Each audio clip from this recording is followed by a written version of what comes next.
Number 1, Aldab, ang tanging love team sa kasaysayan ng Pilipinas na ni-recognize ng Guinness World Records gamit ang Aldab EB Tamang Panahon bilang most used hashtag sa loob lamang ng 24 hours sa Twitter with 40,706,392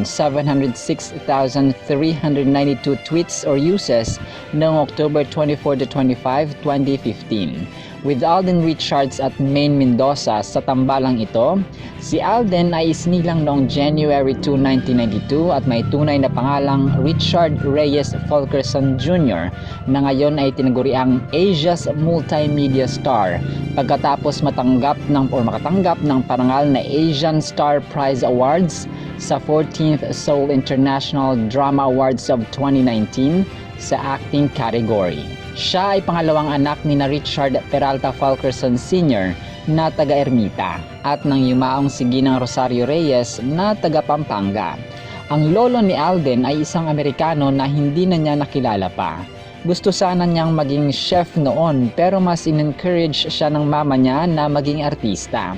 Sa kasawiang palad, ang pinakamamahal na mama ni Alden ay sumakabilang buhay noong taong 2008 sa sakit na pneumonia. Kinremate ang labi ni Ma'am Rosario dahil wala pang pambili ng libingan sa sementeryo ang pamilya ni Alden nung mga taong yon. Sabi nito, as in zero po ako nung panahon na yon. Hindi pa ako naka first base sa showbiz at may ilang commercials lamang. At naalala pa niya na kinailangang mag-resign ng papa niya sa trabaho para makakuha ng separation pay na ginamit naman ng family niya para mabayaran ang funeral services ng yumaong mama. Pumasok at nag-audition si Alden sa reality star search competition na Starstruck taong 2009.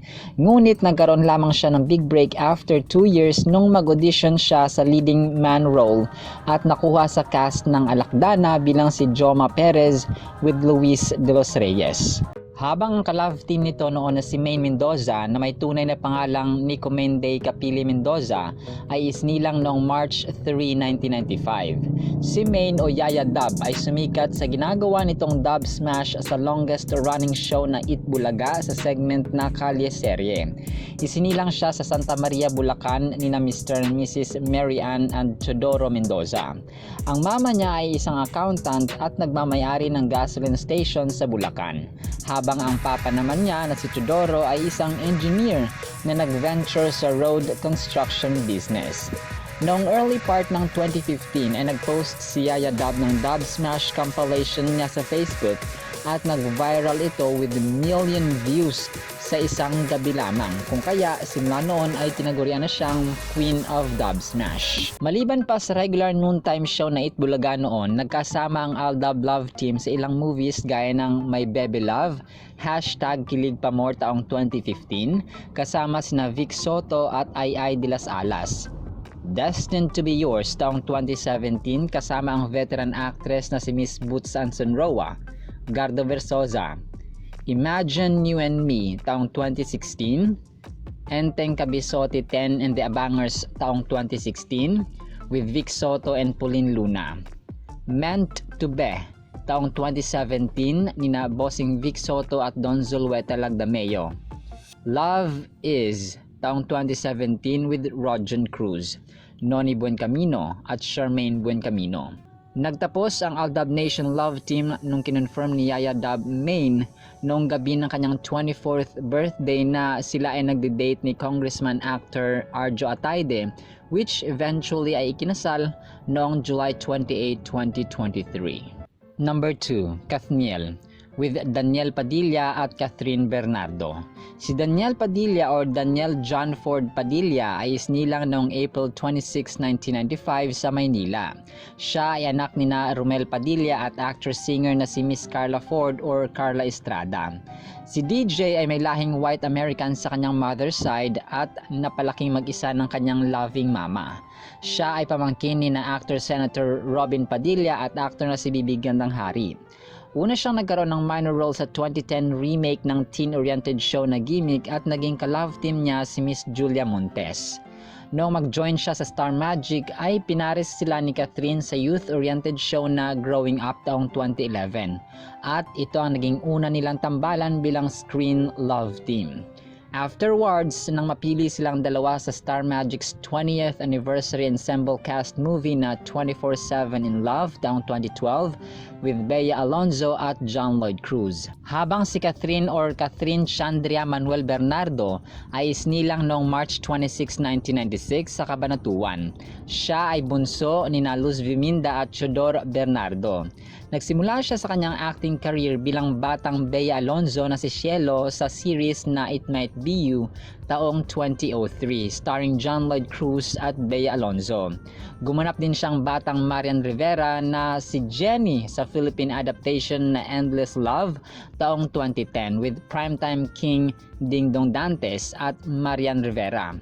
At sa Magkaribal taong 2010 kasama sina Gretchen Barreto, Bea Alonzo, Angel Aquino. Mas lalong naging maningning ang kanyang superstardom sa top-billing remake sa classic soap opera na Mara Clara taong 2010 with Miss Julia Montes as the villain.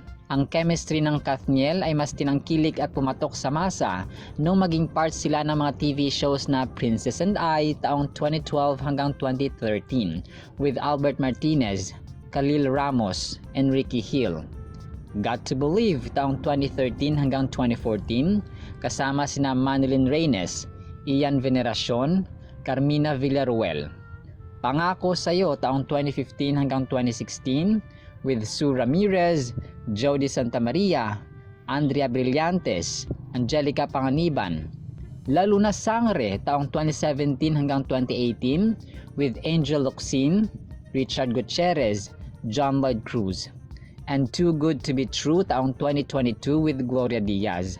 Sa mga movies naman kung saan sila ay cast o bida ay Sisteracas with Vice Ganda at Ay de las Alas taong 2012. Must Be Love taong 2013. Pagpag, Siyam na Buhay taong 2013 kasama sina Paolo Avellino at Shaina Magdayaw. Sa Ngalan ng Ama, Ina at Mga Anak taong 2014 kasama naman sina Bella Padilla, Kylie Padilla, Carla Estrada. She's Dating with a Gangster taong 2014 with Richard Gomez, Don Zulueta. Crazy Beautiful You taong 2015 kasama naman sina Miss Lorna Tolentino, Gabby Concepcion, Inigo Pascual. Barcelona, A Love Untold taong 2016 kasama naman sina Joshua Garcia, Joey Marquez. Can't Help Falling in Love taong 2017 kasama sina Piol Pascual, Cherry Pie Picache, Bel Mariano, Lot de Leon. Ganda Rapido, The Revenger Squad taong 2017 nina Vice Ganda, Carla Estrada, Pia Wurtzbach. The House of Us taong 2018 nina Julian San Jose, Ria Ataide, Darren Espanto. Ang Kathniel ay tinaguriang King and Queen of Hearts at modern box office King and Queen. At noong 2018 nga ay kinonfirm ng dalawa ang kanilang long-term relationship since May 25, 2012 pa. Ngunit nito lamang November 30, 2023 ay inihayag sa publiko ang kanilang end of relationship bilang on-screen at real-life partners. Tatapwat suportado pa rin ng Star Magic ang Kathniel Mega Love Team. Number 3. Jay Dean with James Reid at Nadine Lustre. Si James Reid o Robert James Martinez Reid ay isnilang noong May 11, 1993 sa Sydney, Australia sa isang English-Australian father na si Robert Malcolm Reid at sa mama niyang si Maria Aprilline Martinez na isang Pilipina.